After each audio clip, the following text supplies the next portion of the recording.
નમસ્કાર દોસ્તો, વિડીયોમાં ફરી એક વખત તમારું સ્વાગત કરું છું।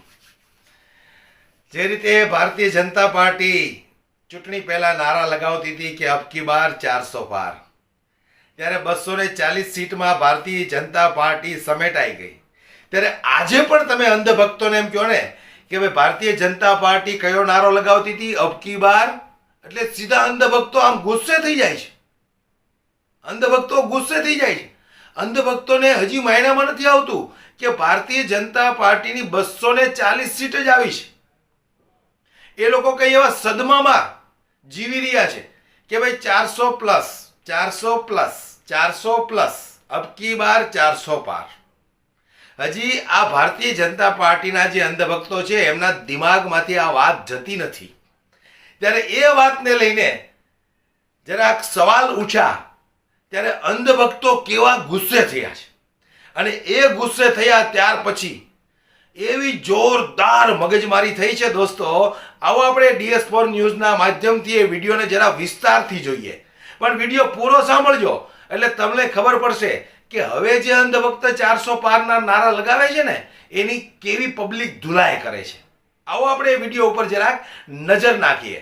जब से मोदी सरकार है तब से हिंदू मुस्लिम इतना ज्यादा बढ़ गया ना।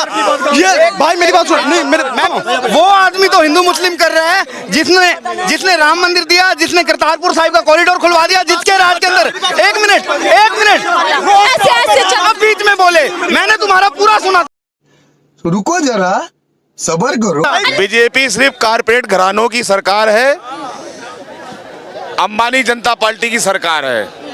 ये 22 ऐसे हमारे देश में जो लोग पैसे वाले हैं, जो 70 करोड़ गरीब के पास जितना पैसा है उतना 22 लोगों के पास पैसा हो गया है।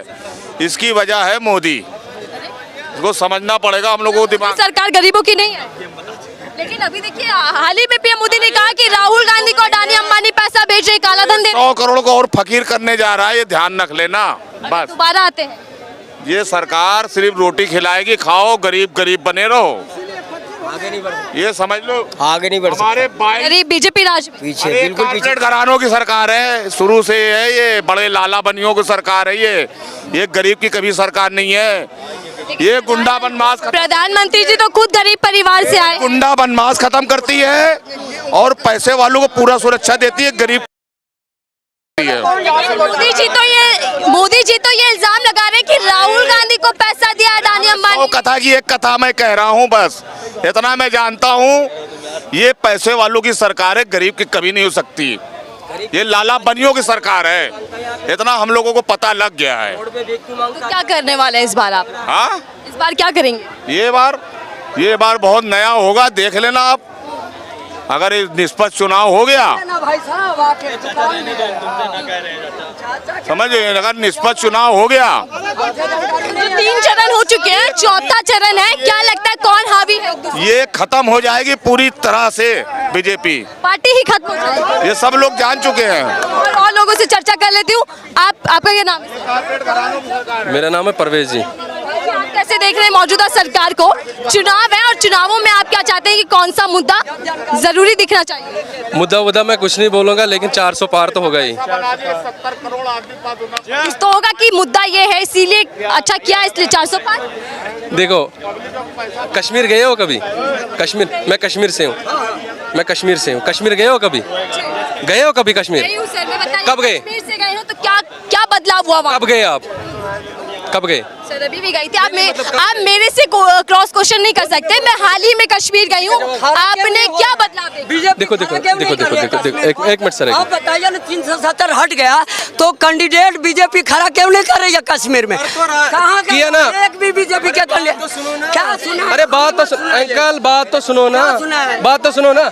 क्या अपनी नाम बताइए, कौन कर खड़ा हुआ? अरे सर सुन लेते हैं, क्या बदलाव देखा आपने कश्मीर में? कुछ नहीं, पूरा कश्मीर बदल गया, जहन्नम को जन्नत बना दिया कश्मीर को, सैनिक। और क्या बना सकता है? इस बार 400 पार। 400 पार होना ही होना है, इससे कोई रोक टोक है ही नहीं। चले, दोनों तरह की जनता मुझे मिल चुकी है। एक बार फिर से आप ही के पास आते तो शुरुआत आपसे की थी। व्यक्ति कह रहे हैं, युवा साथी जो कह रहे हैं कि 400 पार इस बार जाएंगे, लेकिन यहाँ देखिए बयानबाजी चल रही है। एक तरफ विपक्ष कह रहा है कि लोकतंत्र और संविधान बचाने की लड़ाई है, लेकिन दूसरी तरफ बीजेपी के नेता भी अब कह रहे हैं कि अगर विपक्ष की सरकार आई तो वो संविधान को खत्म कर देगी। देखो, संविधान में इतने बदलाव हो चुके हैं, संशोधन इतने हो चुके हैं, उस पर विश्वास अब करना मुश्किल हो रहा है लोगों को। संशोधन इन नेताओं ने इतने कर दिए अपने लाभ के लिए, क्या करे। 92 संशोधन इतने हो चुके हैं, सैकड़ा पार होने को है।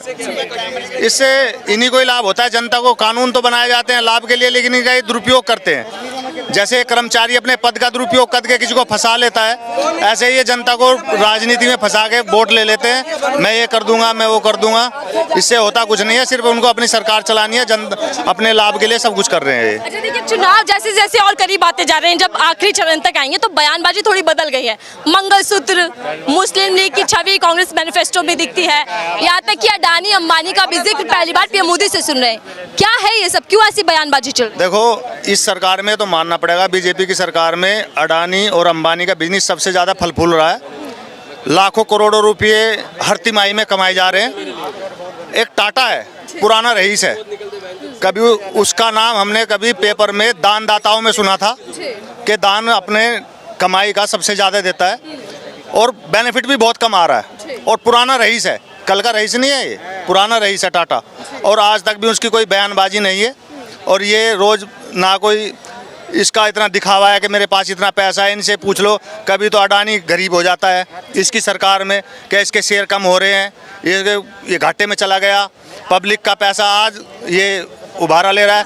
इस बीजेपी की सरकार ने गैस, बिजली, तेल सब कुछ इन कंपनियों के ओवर हैंड कर रखा है। और इन लाखों करोड़ों रुपए जब भी तो बेनिफिट में चल रहे हैं। जनता परेशान है, महंगाई इतनी हो रही है, मनमाफिक जीएसटी वसूल रहे हैं। मनमाफिक पे जीएसटी वसूल 26%। वाहन पे जीएसटी चल रही है, नया वाहन खरीदोगे आप 26% जीएसटी है। और उतने ही परसेंट कंपनियां उन पर रेट बढ़ा रही है, तो आम पब्लिक क्या करेगी। लेकिन यहाँ तो पीएम मोदी आरोप लगा रहे हैं कि राहुल गांधी को भर भर के पैसा भेजा जा रहा है अडानी अंबानी की ओर से। तो उन्होंने देखने गए थे रात को, या उन्होंने गाड़ी से लदवाया था। कहना, आरोप लगाना, उसको सिद्ध करके दिखाए तब मानती है जनता। एविडेंस जरूरी है। अब रात रात को ऐसे से भागे फिरोगे, जब वो आप लोगों से क्यों नहीं मिलता, जब वो इतने आरोप सिद्ध कर देता है।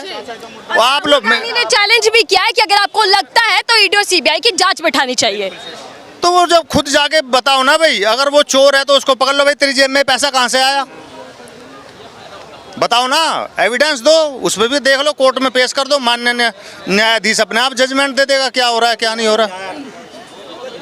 वो लाया जाएगा, ये मोदी की गारंटी। देखो, बीजेपी वाले कहते हैं मेरे पास घर नहीं है, गाड़ी नहीं है, वो मर्सिडीज में घूमता है, हवाई जहाज में घूमता है। एक आदमी अभी देख लो, तो अभी हमने पढ़ा था, इंडियन रेलवे में 1 लाख आदमी विदाउट टिकट पकड़े गए। उनके लिए पैसे के लिए, टिकट के लिए पैसे ही नहीं है। बताओ ये कहाँ है? पैसे नहीं है, टिकट लेने की नीयत नहीं है, पैसे ही नहीं है। सुनो मेरी बात है, मैं जवाब इनसे ले लेती हूँ। आप बहुत देर से सुन रहे थे, क्या कुछ कहेंगे 10 साल के कार्यकाल? सुन के जाओ, जाइएगा नहीं। सबसे सुनो जनता में भी सवाल जवाब हो रहे हैं, बताइएगा। उन्होंने कई आरोप लगा दिए और सवाल कर डाला। क्या है बीजेपी का मैनिफेस्टो से लेकर 10 साल का कार्यकाल? भाई लठट नहीं मारना कोई, यहाँ पहले बताओ, लठट नहीं चलाना। ऐसा क्यों डर लग रहा है? हम दिखा देंगे। ठीक है, सुनिए, सबसे पहले इनने जीएसटी में बात उठाई। भाई सरकार को टैक्स क्यों नहीं देंगे, इतने आर्मी वाले हैं। विरोध नहीं किया मैंने, टैक्स देने का विरोध नहीं किया। मनमाफिक जीएसटी एक जहाँ 5% होनी चाहिए थी, उस पर जिसकी कीमत ज़्यादा है उस पर कम से कम ज़्यादा जीएसटी होनी चाहिए। एक खाने आम आदमी पब्लिक, दाल है, दाल पे कितने परसेंट जीएसटी? 18% जीएसटी है। एक गोल्ड है 80,000 रुपये तोला बिक रहा है, उस पर 3% जीएसटी है। मैं उसको कह रहा हूँ, मैं ये नहीं कह रहा टैक्स देना चाहिए, लेकिन एक दायरा होना चाहिए हर चीज़ का। टैक्स को मना नहीं कर रहे, कह रहे हैं कि खाने जैसी चीजों पर भी टैक्स लगा दिया गया है। देखो टैक्स इसलिए दिया था, देश के विकास के लिए जाता है टैक्स से, ठीक है। सबसे पहले टैक्स कोई नया मोदी की सरकार में नहीं आया है, कांग्रेस की सरकार में भी टैक्स लगता था, तब भी एक टोपी में टैक्स लगता था। अब ये लोग उस चीज को बताएंगे नहीं कि उन दिनों में कितने परसेंट लगता था भाई टैक्स, ये बता दे। एक मिनट सुनो, इनको वो चीजें नहीं बोलेंगे। अब बात रहे सुनो, बात रहे मंगलसूत्र वाली, आज टैक्स पर आ जाते हैं, वो कह रहे हैं कि दूध दही पेंसिल किताबों तक पर भी टैक्स, ये सही है क्या? किताब सुन लो, अरे इसका झूठा भी पकड़ सुनो, अरे सुन लो, हमारे देश की अर्थव्यवस्था क्या है? सुनो सुनो, कृषि है ना, और हमारे देश में सबसे ज्यादा अन्न भी पैदा होता है, तो राशन मोदी से क्यों मांगेंगे? वो तो खुद उगाना जानते हैं। देखो તો હું કહેવા માંગુ છું અંધભક્તો, હવે જો તમે 400 પારના નારા લગાવતા હોય ને તો બંધ થઈ જજો, નહીતર તમારી પણ ધુલાઈ થઈ જશે। આ 240 આવી છે ને એટલામાં રાજી રહેજો, કારણ કે આવતી વખતે તો 140 માં જ રાજી રહેવું પડશે તમારે લોકોને। વિડીયો ખૂબ શેર કરો, પસંદ આવ્યો હોય તો લાઈક કરવાનું દોસ્તો ભૂલશો નહીં। આવા જ વિડીયો જોવા માટે અમારી YouTube ચેનલને સબસ્ક્રાઇબ કરીને બેલ આઇકન પ્રેસ કરી દેજો દોસ્તો। જય હિન્દ।